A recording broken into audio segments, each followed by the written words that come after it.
Maldives is a favorite destination for many people around the world, especially for Indians and Indian celebrities who go there often for vacation and post their pictures on social media. But now the situation has changed. After boycott Maldives issue and the Maldives alignment towards China, the Indian government has shown Lakshadweep as an alternative. Many Indians are choosing not to go to Maldives. In 2024, the first quarter, the number of Indian tourists to Maldives has dropped by 40% compared to previous year. In 2023, the number of Indians visiting Maldives has dropped by 50,000 and resulting an estimated loss of $150 million. The current president of Maldives, Dr. Mohammad Muizu, has shifted his foreign policy and made close ties to China. But despite all this, Maldives president is right now in India to seek economic help because Maldives is in deep crisis and India decided to help Maldives. Why is India helping Maldives? Is it just saving the island country or is there a power play here? And why did Muizu's foreign policy that was favorable to China has suddenly turned favorable towards India? What is China's role in this relation? Let's talk about this in detail.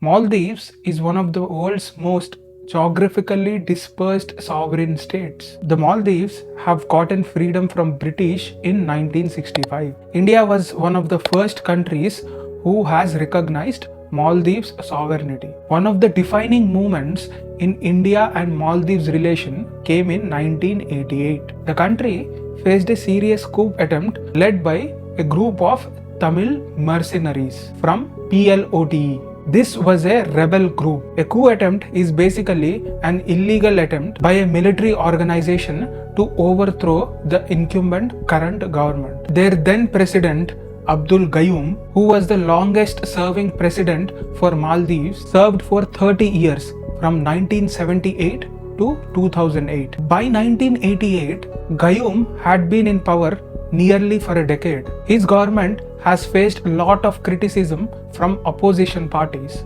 who viewed his rule as authoritarian and a dictatorship. Due to this alleged dictatorship, several opponents wanted to overthrow his government. One of the main masterminds behind this coup attempt was a businessman from Maldives called Abdullah Lutfi. Abdullah, with his group of friends, hired Tamil militants and recruited them as soldiers. The PLOTE fighters were flown in from Sri Lanka, landing in the Maldivian capital Malé, with the goal of capturing government buildings, assassinating President Gayoom. However, this plan failed when President Gayoom successfully called help from India, which launched Operation Cactus by Indian government. This was launched to suppress the coup and restore the order in Maldives. After this failed attempt in 1988, the mastermind behind this attack, Abdullah, was arrested and sentenced to life imprisonment. This event in 1988 really strengthened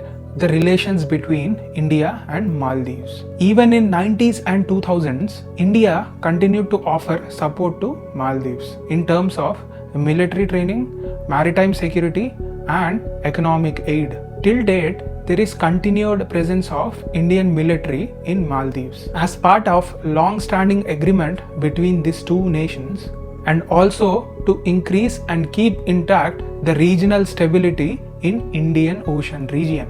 But recently there was a domestic controversy because of Indian military that is staying in Maldives.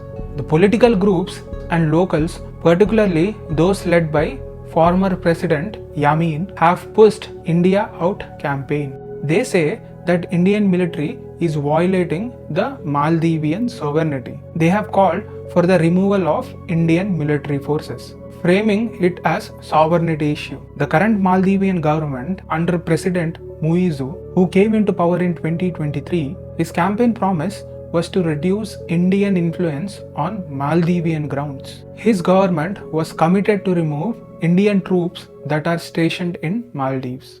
The former President Yamin and the current president both have their foreign policy aligned to China.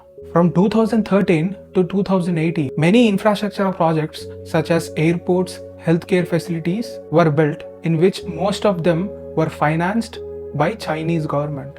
Now, why is China helping Maldives? There are several reasons for this, but all the reasons boil down to one thing. They want to increase their influence over Indian Ocean region.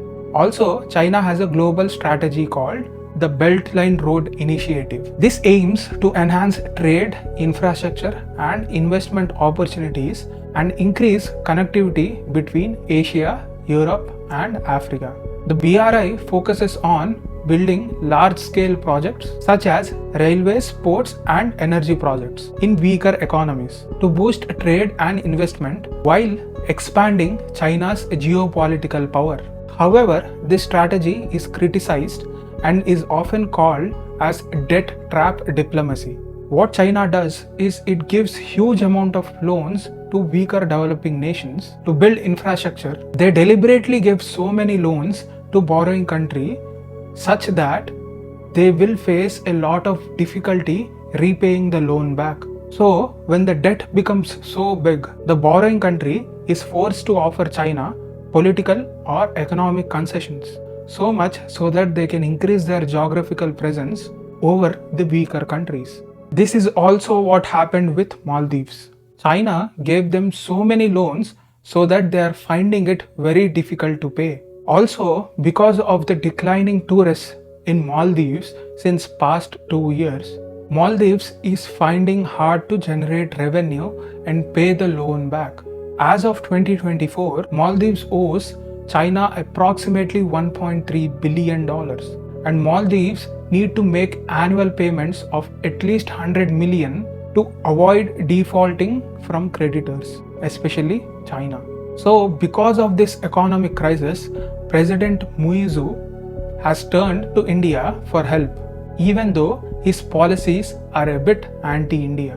And the boycott Maldives issue that happened earlier this year, where 3 Maldivian junior ministers made some derogatory comments against the Prime Minister of India, the supporters called for boycott of Maldives as a tourist destination.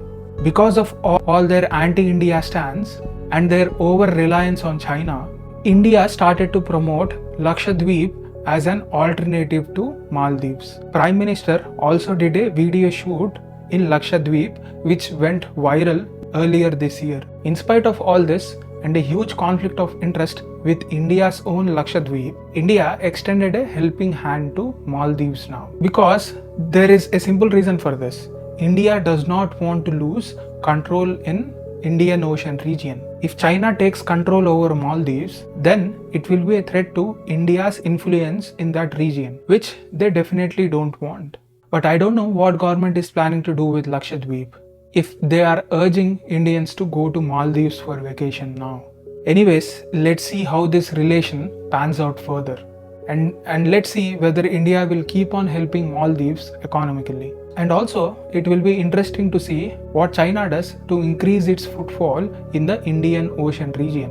With that said, that's it from my side today. I hope you understood this bilateral relation between India and Maldives and how there is a triangle love story that's cooking up. If you like this video, give it a thumbs up. I'll see you in the next video.